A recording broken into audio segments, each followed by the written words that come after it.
And we were in the panel together and we were discussing a lot of issues. He said, we are bankrupt. We are a bankrupt country.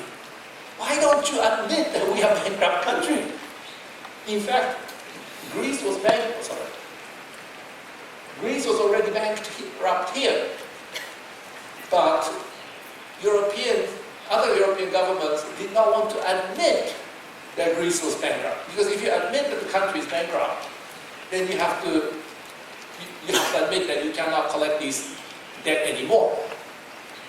And if they admitted that Greece was bankrupt in 2010, then many European banks would have gone down with it, because they are the ones who lent the money to Greece. So they tried to fudge the issue by saying, no, you're not actually bankrupt. If you do this and this and that, everything will be fine. So that's why they came out with these forecasts. But fundamentally, the country is bankrupt. And then you prolong the pain, the situation just got worse and worse and worse. And then now the current government is saying, look, enough is enough. This is a completely the wrong way to go. We have to fix our policies. That's what this Greece government is trying to say. That you give us the wrong prescription, we became so poor that make it even more difficult for us to pay back the debt. And I must say that this is the correct argument. Europeans are all wrong, but they don't want to admit that they are wrong. So they kept on saying, just do more, everything will be fine. So even American government now is so upset with the Europeans because they know that this situation was caused by the European policymakers. So Americans are trying to tell the Europeans that just allow Greece to go bankrupt, get rid of the debt so that Greek economy can grow again. But the Europeans, they still don't understand this whole concept of balance sheet recession, and they are already suffering. So they are saying, hey, we are suffering. Why should we let Greece go? Because if Greece can get out of the debt, then they won't be suffering anymore. And to make the matter worse, this Greek finance minister, Mr. Varoufakis, speaks beautiful English. His English is so good, I sometimes wonder he can actually speak Greek. He speaks better than most Americans, most Brits. He has a very quick mind too. One journalist who covered this issue for a long time said, even if the other 18 finance ministers combined can never beat Varoufakis, because Varoufakis' English is so good. Now, the other 18 is under the so-called Eurogroup. All these finance ministers are in this group called Eurogroup. And the head of the Eurogroup is this finance minister from Holland, Mr. Dijsselbloem. And I had a lunch with him a while ago in Tokyo. And this Mr. Dijsselbloem is a very nice guy. He's a gentleman, very nice, very affable. But he's a market fundamentalist. If you are responsible for the debt, you pay back. No questions asked, just pay back. Market is always right. Self-responsibility is everything. The same journalist that I talked to said, this guy he described him as Calvinist. I don't know how many of you know this term Calvin. Calvin is the person who started the religious revolution a couple hundred years ago. And that's the group that's now called Protestant against the Catholics. And so hard work, no fun, hard work. Now you have this kind of guy, market fundamentalist guy, on the top of the Eurogroup. And this guy, Varoufakis, on the Greek side, speaking beautiful English, very quick-minded. There's no way the two can come together. mean, when I saw them, I said, oh my gosh, this negotiation's finished. Because the characters, the philosophies, everything is so completely different. So this guy's talking this way, the other guy's talking that way. So it took a long time, get worse and worse and worse and worse, even though I believe Mr. Varoufakis' argument is the correct one, and Dijsselbloem's argument is the one with all the problems. I think Varoufakis, because his English is so good, made enemy out of everyone else. Right? If you're humble and you're sorry, I was screwed up, then everybody says, okay, we'll let you go. But if this guy came out so strong, and said, that's the problem with your problem, that's the problem with your argument, that's the problem with your argument. You guys, how come you don't learn? Even if you know that the other guy is correct, you don't feel good admitting it. And I think that's the other 50% of the problem, which resulted in the crisis we see in Greece today. I kept in contact with Mr. Varoufakis during this period and sent a few emails, exchanging ideas. But at the end, he had to resign to make sure that agreement goes. Because I think the EU side told Greek government that we can reopen the negotiation after the plebiscite, the voting, but please get rid of Mr. Varoufakis. I can't face this guy any longer. I think that's how the talk probably went. So Varoufakis was let go. This very humble professor came out of his place. So now we have an agreement on Greece. But that agreement says nothing about this problem. Which means we're going to be hearing about Greece some years or some months down the road again. Nothing is resolved. All the problems that Greek government wanted resolved were left untouched. And so this is a very bad agreement. It's better than no agreement, but it's still a very bad agreement. And if the Greek GDP falls further,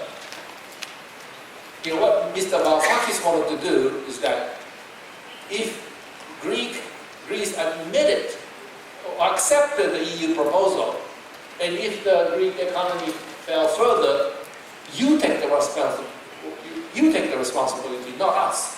That was Mr. Varoufakis' point. Because by accepting the EU demands, Greece has lost both monetary policy and fiscal policy. Which means whatever happens to GDP is not the fault of the Greek government. It's the fault of the EU. So that's what Varoufakis wanted to put on the agreement. In fact, at the very last minute before the whole thing collapsed, Varoufakis actually asked Ms. Lagarde of the IMF that if we accept your proposal, would you mind putting one line into the agreement saying that Greek debt is now sustainable? Which of course is impossible. And just as Ms. Lagarde wanted to answer that question to Mr. Varoufakis, Mr. Dijsselbloem stopped her from answering the question and ended the whole discussion. Because if IMF did answer the question, says, no, it's not sustainable, then we're all back to square one again. So it's not just economic issues, it's the personality clash, and philosophical differences. It's almost like a religious war between Greeks on one side and everybody, all the other 18 ministers on the other side. Even though Greek argument, in my view, is the correct argument. And IMF, United States, all wanted to support the Greeks. Europeans were so pissed by this one guy, Varoufakis, that we ended up in the mess we are in now. Oops. He came off.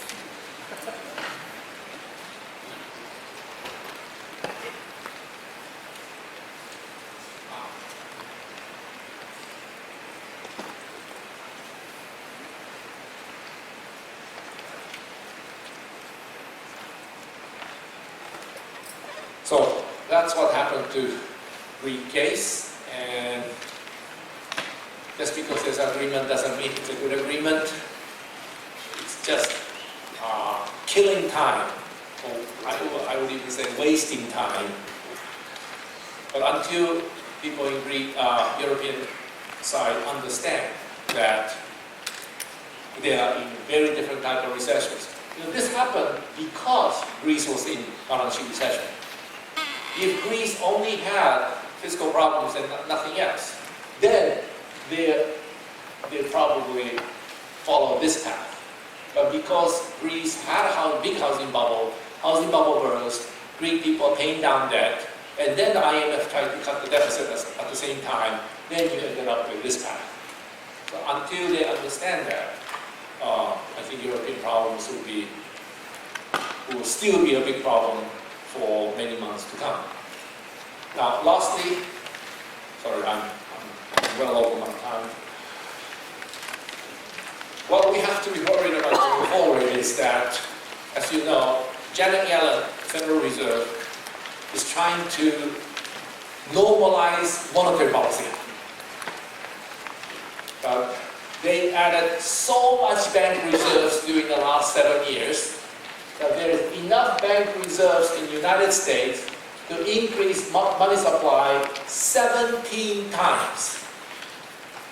So if we go back to the textbook world and people start borrowing money again, the banks have so much reserves that they can continue lending until money supply grows 17 times from where we are now. So we're potentially facing 1,700% inflation rate.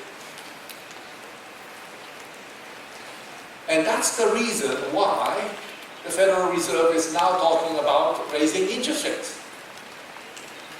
US has low inflation, right? You saw the numbers. The inflation rate is still very low. And they don't forecast inflation picking up anytime either. And the economy is, well, it's doing better than in Europe, but still nowhere like it's supposed to be. Why is she trying to raise interest rates now? It makes no sense.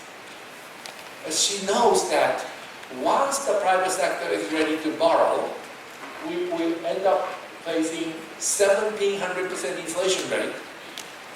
And so it's better to remove this excess reserves now before inflation picks up. Because once it picks up, once market start thinking that the Federal Reserve is falling behind, we call it behind the curve. If the Federal Reserve is viewed as behind the curve, then interest rates can go sky high and we'll be all finished. So that's why, even though at the moment there is no inflation now, no inflation in the horizon, Federal Reserve is trying to move ahead of the curve. And all central banks that did the QE will have to operate this way. Because compared to the ordinary situations with no QE, if there's no QE and when the economy begins to recover, if there's no QE and the economy begins to recover, everybody will be relaxed, no one will be too worried, people will be very happy. But for those central banks that did the QE, which means there's so much money sloshing around in the economy, and the economy begins to recover, people begins to borrow money, then the risk of horrendous inflation picks up very, very rapidly, in which case there could be a very rapid increase in interest rates. So this is the image of long-term interest rates with QE and without QE. Without QE, long-term interest rates will come down and go up very gradually. This is the usual pattern. But for those central banks that did the QE, there's a massive liquidity in the system, so the central bank has to take the liquidity back as quickly as possible, which causes this short-term interest rates to go much higher. And in April, Janet Yellen already said markets should be ready to face much higher long-term interest rates. Long-term interest rates because the way the Federal Reserve injected reserves in the banking system, they bought they bought the long bonds from the market. So when they have to reverse it, the only assets the Federal Reserve has to sell are the long bonds. So they have to sell long bonds, which means long-term interest rates will go up. So this is the problem of United States and the UK and Japan and eventually EU. They will all face this challenge, how to remove QE once the private sector balance sheets are repaired. And this is going to be a huge challenge in my view. Because to do this, if I can go back a little bit, this is when the QE began, and then there's QE1, QE2, QE3.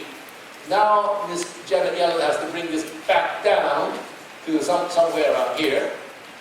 At the same time, she has to normalize interest rates, which now almost at zero, back to 3.75. And we have never experienced anything like this in our history, that central bank has to remove the reserves and increase interest rates at the same time. And both in massive proportions. Now, some years ago, Greenspan did this after the dot-com bubble. Greenspan brought interest rates down to 1%, and then eventually increased it back to 5.25. But this did not cause big problems. And people say, hey, if Greenspan could do it, Janet Yellen can do it too. But when you look closely, Greenspan actually allowed monetary base to grow slowly, about 3.6% per year is growth. But Janet Yellen will not allow this, it has to bring it back down. So even though both of them have to normalize interest rates, Greenspan never had to worry about the monetary base, but Janet Yellen will have to worry about this massive monetary base problem, because that's basically sloshing around in the market. And so,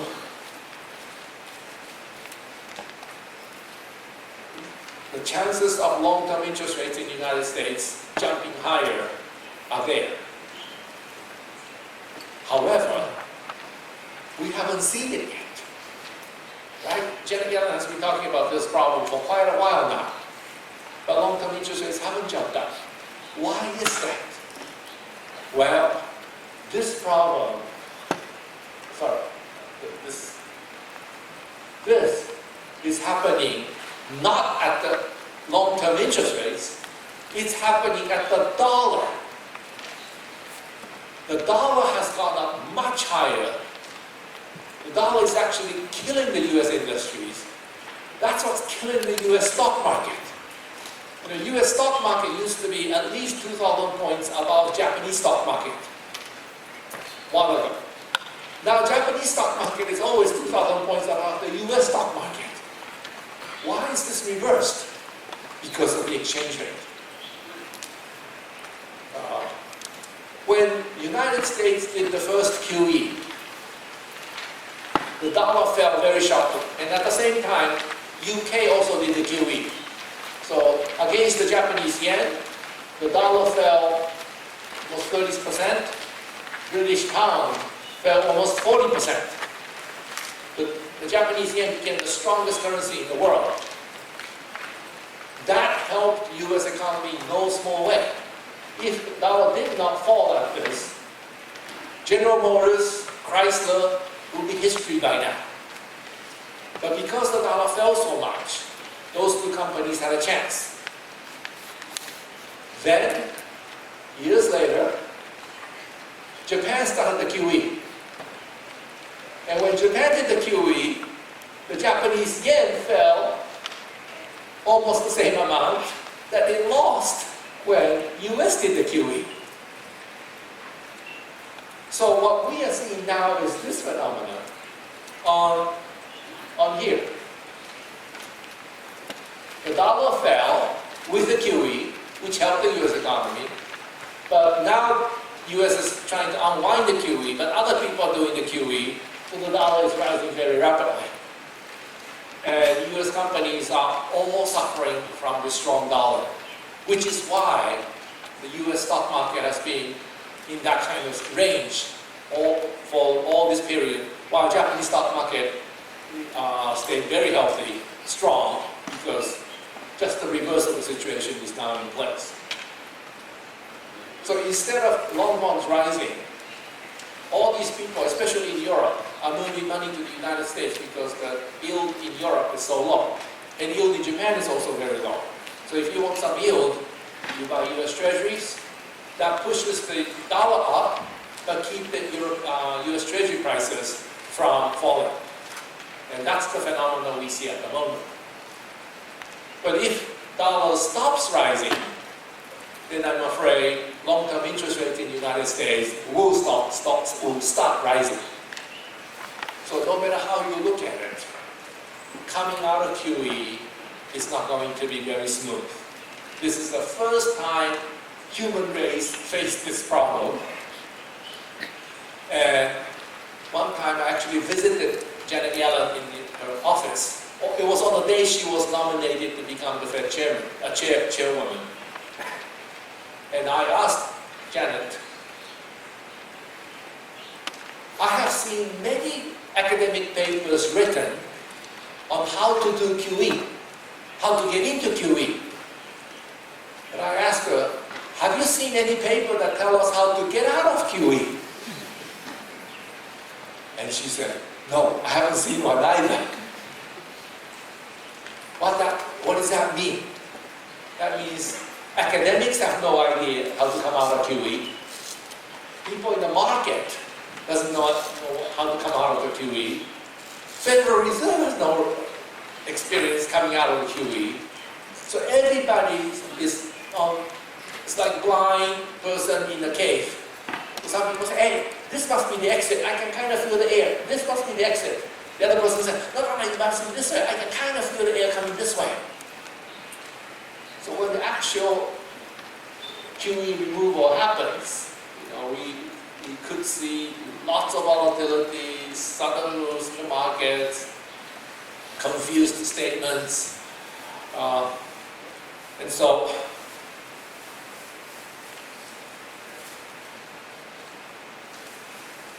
we are in a completely uncharted waters. I never supported the whole argument of QE, but now because we have it, we have to figure out how to come out of this thing alive. And it might succeed, it might not succeed. And the QE, of course, helped some countries at certain points. Like when the dollar fell, that saved the General Motors, that saved Chrysler, but at the cost of Toyota and Nissan. And now Toyota, Nissan, and Honda are doing very well, but American companies are suffering. So it's basically a zero-sum game. But now that the US have to come out of QE, we'll see it could actually end up being less than zero-sum. Because if the market has a big confusion, we may actually have problems on the real economy as a result. So my final comment on quantitative easing is that enjoy while it lasts. Because once we have to come out of it, we will be in for a very rough ride. Thank you very much.